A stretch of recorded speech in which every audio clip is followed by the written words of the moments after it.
చంద్రబాబు నాయకత్వం.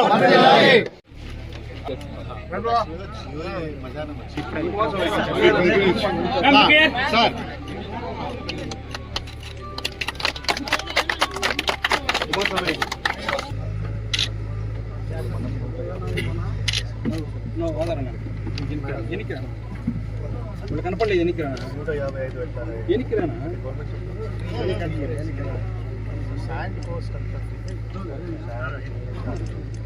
30 రూపాయలు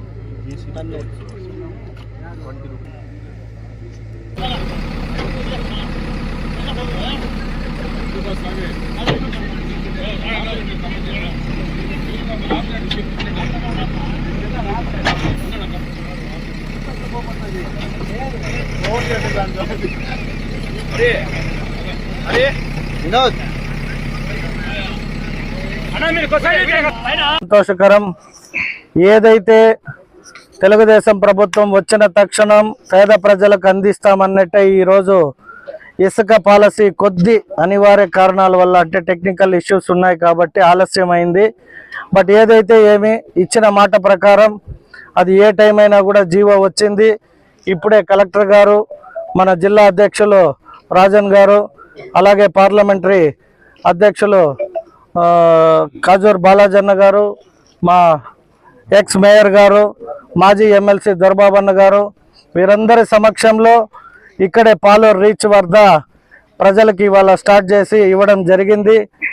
ఏదైతే గత ప్రభుత్వంలో వైఎస్ఆర్ ప్రభుత్వంలో వేల కోట్లు దోచుకోవడానికి ఆ ప్రభుత్వ నాయకుడు కావచ్చు, వైఎస్ జగన్మోహన్ రెడ్డి అనే వ్యక్తి, అతనికి సంబంధించిన దగ్గర కంపెనీలైన జేపీ అనే ఒక కంపెనీకి ఆంధ్ర రాష్ట్ర ఇసుకనంతా అప్పచెప్పడం యావత్ ప్రజలకు తెలుసు.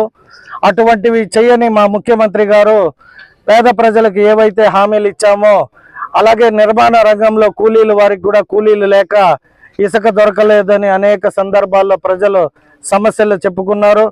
వాటన్నిటినీ ఆయన పరిశీలనలోకి తీసుకొని చెప్పిన ప్రకారం ఈరోజు ఉచితంగా అంటే ఎక్కడైతే రీచ్ల నుండి తెచ్చి ఇక్కడ ఒక డంప్ యార్డ్కి డంప్ చేసి ఈ డంపుని మళ్ళీ లోడ్ చేయడానికి సరిపడే మొత్తంలో అంటే మా చిత్తూరు నియోజకవర్గానికి 155 రూపాయలు ఒక టన్నుకి. అంటే ఈ 155 రూపాయలు కూడా లోడింగు ట్రాన్స్పోర్ట్కి సంబంధించిన ఛార్జెస్ తప్పితే ఇసుకపై ఎటువంటి ఛార్జ్ లేకుండా ఉచితంగా ఇస్తామన్న ప్రకారమే మా ముఖ్యమంత్రి గారు ఈరోజు ఇవ్వడం జరిగింది. ముందుగా వారికి మా నియోజకవర్గ ప్రజల తరపున ప్రత్యేక ధన్యవాదాలు తెలియజేసుకుంటూ, ఇంకా మేము ఏవైతే అనేక సంక్షేమాలు ప్రామిస్ చేశామో వాటన్నిటిపైన కూడా అతి త్వరలో ఇలాగే ఒక్కొక్కటి మేము ఇచ్చిన మాటను కూడా నిలుపుకుంటామంటూ ప్రజలకు తెలియజేస్తూ సెలవు తీసుకుంటున్నా. Thank you.